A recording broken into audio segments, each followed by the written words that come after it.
தளபதியை நம்ம முதல்வர் ஆக்கணுங்கிற ஒரே ஒரு ஒற்றை இலக்கோட தான் நம்ம செயல்படணும்.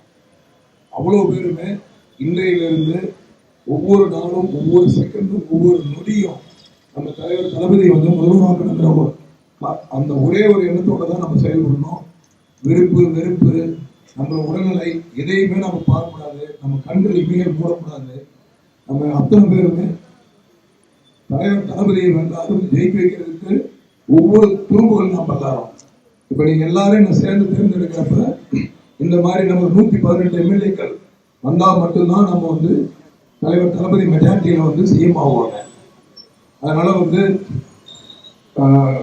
தலைவர் தளபதியை நினைக்காதீங்க, நம்ம குலச்சாமியா நினைச்சீங்க.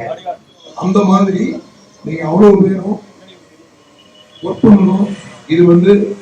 இது எலெக்ஷன் கிடையாது, தலைவர் தளபதியினுடைய வீட்டு திருவிழா.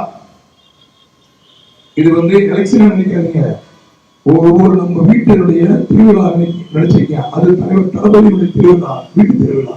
அதனால ஓய்வு இல்லாம முடிச்சு நம்ம சக்சஸ்ஃபுல்லா தலைவரை வெற்றி பெற செய்யணும். அதுக்கு நீங்க முழுமையா ஒத்துழைப்பு கொடுக்கணும் அன்புடன் கேட்டுக்கொள்கிறேன். நன்றி. தளபதியை நம்ம முதல்வர் ஆக்கணுங்கிற ஒரே ஒரு ஒற்றை இலக்கோட தான் நம்ம செயல்படணும். அவ்வளவு பேருமே இன்றையிலிருந்து ஒவ்வொரு நாளும் ஒவ்வொரு செகண்டும் ஒவ்வொரு நொடியும் நம்ம தலைவர் தளபதி முதல்வர் ஆக்கணுங்கிற அந்த ஒரே ஒரு எண்ணத்தோட தான் நம்ம செயல்படணும். விருப்பு வெறுப்பு நம்ம உடல்நிலை எதையுமே நம்ம பார்க்கக்கூடாது, நம்ம கண்கள் இமைகள் மூடக்கூடாது. நம்ம அத்தனை பேருமே தலைவர் தளபதியை வென்றாலும் ஜெயிக்க வைக்கிறதுக்கு ஒவ்வொரு துரும்புகள் நாம் பல்லாரோம். இப்ப நீங்க எல்லாரும் என்ன சேர்ந்து தேர்ந்தெடுக்கிறப்ப இந்த மாதிரி நம்ம 118 எம்எல்ஏக்கள் வந்தா மட்டும்தான் நம்ம தலைவர் தளபதி மெஜாரிட்டியில சிஎம் ஆவாங்க. அதனால தலைவர் தளபதியை நினைக்காதீங்க, நம்ம குலச்சாமியா நினைச்சீங்க. அந்த மாதிரி நீங்க அவ்வளவு பேரும் ஒர்க் பண்ணணும். இது எலெக்ஷன் கிடையாது, தலைவர் தளபதியினுடைய வீட்டு திருவிழா.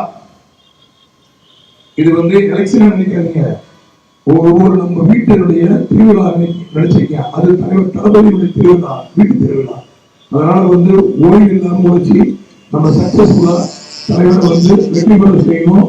அதுக்கு நீங்க முழுமையா ஒத்துழைப்பு கொடுக்கணும் அன்புடன் கேட்டுக்கொள்கிறேன்.